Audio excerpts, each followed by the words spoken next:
Why? I was so confused. While I kept looking at my phone to see the translation, they must have thought I wasn't paying attention. This made them less careful with their words, which was good for me as I was starting to see their true intentions. She's not very clever. Look at her on her phone. We can talk about this now, Mama. All right. What do you want to talk about? The plane leaves at 3 p.m. Will you be able to get away from her then? Plane? Get away from me? Why? I was really confused, but I stayed strong and didn't let on that I could understand them, so I could figure out my next move. Yes, Mom, I understand. I'll take care of it. I know how important this is. It's really important. If your great uncle doesn't see us tomorrow, he might give the house to someone else, like your cousin or aunt. We can't let that happen. Nobody should know about this house. Oh, Mom, you're funny. I just said that in English so Heather wouldn't suspect anything. Who, Heather? Yes. Oh, sorry, honey. I was just wondering who made this delicious tea. It's wonderful. Oh, that was your skill, son. I'm not as good at making tea as he is. Oh dear, your cooking is fantastic. Fantastic in a bad way, Mom. She'll figure you out. She won't figure me out. She's not smart enough to understand us. I'm not sure, Mom. She seems to grasp some things. Let's find out. Heather, how much French do you know? At that moment, I realized I had to pretend I didn't understand anything, so they'd keep talking and revealing themselves. It was tough staying calm while being insulted, but I knew handling the situation was more important than getting upset. Oh, I'm still not good at French. I only know the basics like bonjour and comment va. That's not enough, dear. You should learn more French. Yes, I will. Well, that works for Frederick and me. We can gossip about you then. I'm just teasing you. Want more, Sherry? We would never do that to you. Isn't that what we're doing right now? Yes, that's what makes it even funnier. They laughed. While I kept recording with Google Translate, I also checked other apps, websites, and forums to verify what was being said. I got about 90% confirmation from these sources, confirming my suspicions. Now that I knew they didn't like me and were openly mocking me, I had to gather more information. As if their insults weren't already hurting. What I heard next shattered my resolve. As I was saying, this house is really important. We can't let anyone else know about it, okay? We need to keep it a secret because we could make a lot of money. We can't miss out on this chance. I'm glad we're doing this. And it's good we didn't tell my wife because I don't want to share the benefits. Me neither. Everything has to go smoothly. Your great uncle Pierre said whoever contacts him first about this gets the mansion. So we have to go there before anyone else and start fixing it up. I can't wait to have a house in California. It's where I'll go to get away from my wife and life here in Florida. Sometimes I can't stand her. You're still young. You shouldn't be married to someone like her at your age. Come live with me in California. Have fun, enjoy yourself, and when you're ready to settle down, you can. Let's leave here. Mom, I think you're right. I couldn't believe what I was hearing. I felt tears welling up. Excuse me, what's wrong? Is everything okay? Yes, I just need something from the kitchen. I couldn't bear to hear any more for the moment. I needed to compose myself and not cause a scene. How could they say those horrible things with me right there? Did they have no shame? I was so upset. I started pacing in the kitchen, and then I had an idea. When I saw my mother-in-law's purse on the counter, I decided to take her phone. Luckily, it was unlocked. I opened her WhatsApp and sent Uncle Pierre's number to myself. Then, I quickly deleted the message from her phone to cover my tracks. It was like I was acting on instinct. I didn't even know why I did it, but I'm glad I did because now I had a plan to get back at them. I went back to the dining room where they were still talking about the situation. So, we're leaving for vacation tomorrow. I think we've earned it after all the hard work we've been doing. I agree. We need this break. Is everything all right? Yes, dear, we were just talking about the weather and how it's a perfect day to relax somewhere. Would you like to join us? Maybe not today, Freddie. Oh, all right. When would you like to go then? Maybe tomorrow. Both Avril and Frederick seemed to freeze for a moment, a reaction I was watching closely for. If I didn't know their plans, I might not have noticed it. I don't think tomorrow will work. I asked Freddie to help me with some tasks around the house. Oh, what tasks? Why is she asking so many questions? Just rearranging things. I can help too if you want. That won't be necessary. See how nosy she's being? I don't like it at all. You see why we have to leave this place. Don't worry, Mom. I can handle it. Despite knowing what they were saying, I managed to keep a smile on my face. I relied on the satisfaction of revenge that was coming soon. I kept recording their conversations until the end, so I could review them and gather every detail. Even though my French was improving, I wanted to be sure I got everything right. That night, I sneaked away to the office to do more investigating. I played back the recordings and my doubts about accuracy were gone.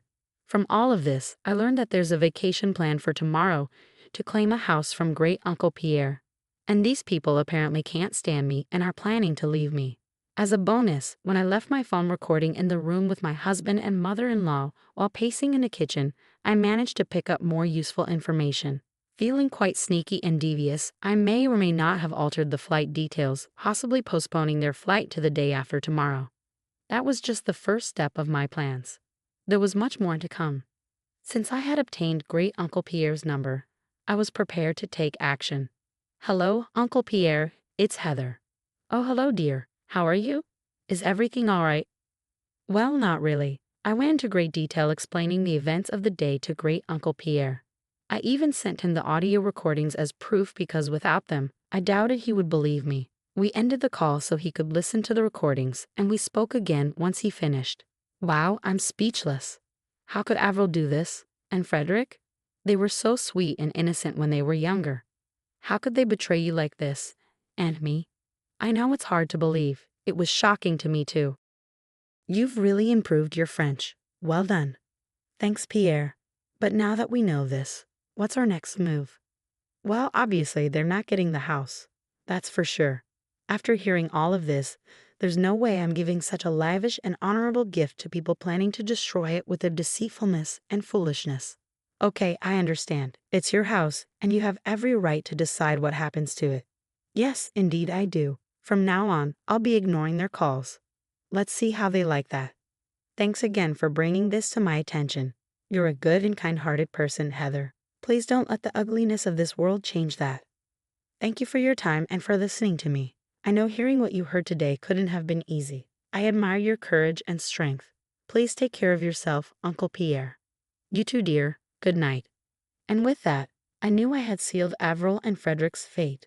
With all the pieces in place, I just had to wait for the right moment to set things in motion. When I returned to the bedroom, Frederick was still fast asleep. It hurt to know that my husband, whom I loved dearly, would treat me this way. I didn't know he felt those things, and maybe if we talked, we could have found a compromise. But instead, he chose the deceitful path. I took his phone and disabled his alarm. Without it, he would sleep through the morning, which he did. I packed my things and went to a hotel for the night. I couldn't bear to stay in a house with someone like him. The next day was chaotic. I'm sure Fred woke up to a barrage of missed calls from his mother and rushed to pack and get to the airport. I received a call from him at 2 p.m. Where are you? Why didn't my alarm go off, and why aren't you here? Oh, I decided to take a personal day for myself. Oh, that's nice. It would have been nice to know in advance, though. Yeah, same here, Freddie. What? What do you mean? Anyway, it doesn't matter. I'm running late for my flight. I mean my meeting with Mom. Why are you rushing? I'm sure she won't mind if you're a little late. You don't understand. Anyway, it's fine. I won't be home tonight, and I've got a lot to do tomorrow night. See you later. Before I could respond, he hung up. I'm pretty sure he was too overwhelmed to check the details of his ticket, which I had changed to the next day using the Find My iPhone app. I saw that he headed to the airport. Imagine waking up, rushing out of the house with barely any time to spare, only to find out your flight has been canceled. I'm sure he was frantic, running around the airport. Suddenly, I got a call from Avril. Hello, what have you done? What do you mean, Avril? Stop pretending. I know you changed our flight. If by changed you mean moved to a different date, then yes, that's exactly what I did. Why would you do that? I was trying to help you both out. Didn't you mention that you needed Fred's help with moving some things around? I noticed the flight was booked for today, the same day Fred was supposed to assist you. So I made some changes. You're welcome. Frederick, come talk to your wife before I reach through the phone and strangle her. Heather, I don't know what you've done, but whatever it is, stop it now. Uncle Pierre still isn't answering his phone. Try again. He's not answering because he doesn't want to talk to you too. You can understand us? Every word. Yes, every last word. But, but how? I've been practicing. I told you, Mama. I told you she might be able to hear us. So that means yesterday you heard everything. Yep, here's what's going to happen. I'm going to divorce your good-for-nothing son and leave you two to your own devices. Have a blessed day.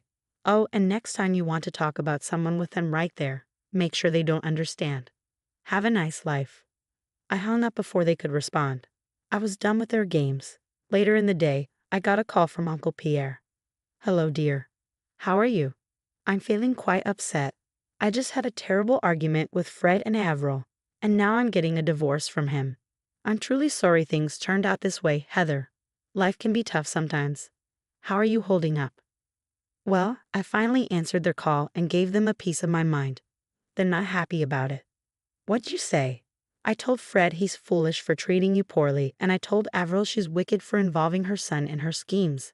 And I also told them I'd given you the house. You did what? Yes, dear. The mansion is yours, even if you divorce Fred. It's all yours, and you can share it with whoever you like. I don't know how to handle all of this. It's overwhelming.